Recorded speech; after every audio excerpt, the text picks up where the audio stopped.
عمرے کے لیے آئے، ہمارا بیٹا بیمار ہے، اللہ شفا عطا فرمائے، کوئی ایسا وظیفہ بتلائیں کہ مجھے احتلام نہ ہو۔ شادی کر لو نا، احتلام نہیں ہوگا، وظیفے کی کیا ضرورت ہے؟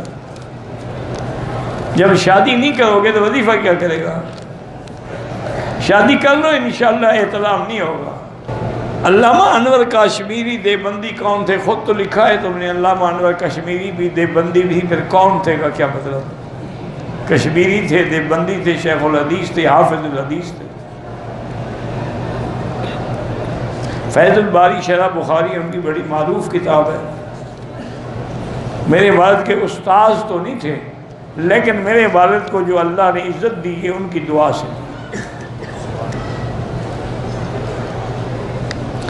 اگر عورت عمرے کی نیت سے گھر سے نکلے، راستے میں حید آ جائے، بالکل نیت کر لے، یہاں ہوٹل میں بیٹھی رہے، جب اچھی طرح اس کے دن گزر جائیں، پاک صاف ہو جائے، غسل کر کے پھر عمرہ کرے۔ جوتیاں اٹھا لیتے ہیں، اللہ ہدایت دے۔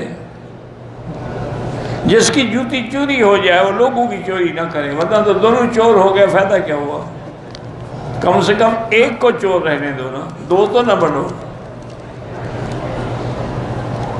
نماز جنازہ کا اعلان عربی میں ہوتا ہے، اردو میں نہیں ہوتا۔ پھر بنگالی کہیں گے بنگالی میں کیوں نہیں ہوتا، پٹھان کہیں گے پشتو میں کیوں نہیں ہوتا، تو پھر سارا دن اعلان ہی ہوتا ہے، جنازہ دوسرے دن پڑھیں گے انشاءاللہ۔ بینک والوں کو اپنی بلڈنگ کرائے پہ دیں، کوئی حرج نہیں، لیکن بیتے رہ کے نہ دیں، ورنہ تم نے تو کرایہ لینا ہے، تم نے کوئی سود تھوڑا لینا ہے۔ کراچی سے 9-10 پتہ نہیں افراد عمرے کے لیے آئے ہیں، ان میں سے ایک ساتھی دعوت کرنا چاہے، سب کی کرو ایک کی کرو، تمہاری مرضی ہے۔ رمضان المبارک میں کمپنی کے جو مزدور ہیں ان کو شربت میں میٹھے کے بجائے سکرین ڈالیں، بالکل نہ ڈالیں، سکرین بڑی خطرناک چیز، اس سے بہتر ہے ان کو ویسے پانی پلا دیں۔ داڑھی میں ہاتھ مارنے سے بال چھوٹی سی ایک گرہ لگی تھی، کھینچا بال ٹوٹ گیا، کچھ نہیں ہوتا، کوئی دم شم نہیں۔ عورت نماز جنازہ پڑھ سکتی ہے؟ ہاں جی پڑھ سکتی ہے۔ حیض میں عورت حرم میں نہیں آ سکتی، باہر میدان میں بیٹھی رہے۔ موبائل سے بھی تصویریں بغیر ضرورت کے بنانا جائز۔ ایک ہے ضرورت کہ دین پھیلانے کے لیے آپ بنا رہے ہیں، ایک ہے ضرورت پاسپورٹ بنانا ہے، آپ نے کو آئیڈینٹی کارڈ بنانا ہے، بغیر ضرورت نہ بنایا کریں۔ تصویر بالکل حرام ہے، انسانی روح والی چیز کی۔ ہاں بلڈنگ کی بناؤ، کعبہ شریف کی بناؤ، کوئی حرج نہیں۔ عمرہ ختم کیا، عصر مغرب کے درمیان 2 رکعت میں نے پڑھ لی تو کوئی کفر تو نہیں ہو گیا، ہو گئی، لیکن افضل یہی ہے کہ مغرب کے بعد پڑھو۔ موسیٰ علیہ السلام اور خضر کی ملاقات جب ہوئی تھی تو فرعون زندہ تھا، اللہ اعلم۔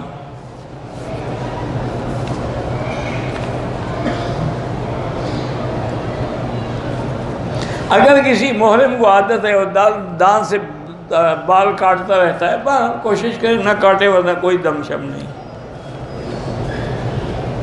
حالت احرام میں اگر دونوں نے طواف کر لیا، صفا مروہ دوڑ لی ہے، تو ایک دوسرے کے سر پہ اس طرح پھیر سکتے ہیں۔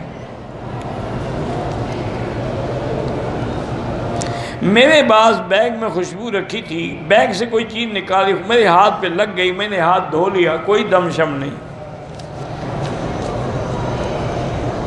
زمزم کے پانی سے ہم چائے بنائیں، کھانا بنائیں، جو بھی بناؤ بنا سکتے ہو، لیکن افضل یہی ہے کہ جب دوسرا پانی موجود ہے تو کیوں اس کو بلا وجہ دوسرے کاموں میں لگاؤ۔ اقامت کے دوران حی علی الصلاۃ، حی اب کھڑے ہو جائیں، یا قد قامت الصلاۃ پہ ایک ہی بات ہے۔ بہت سارے لوگ حرم سے باہر سڑکوں پر یا دکانوں کے باہر امام کی اقتداء میں نماز پڑھیں، اگر اگلی صفحے نظر آئیں نماز ہوگی ورنہ نہیں ہوگی۔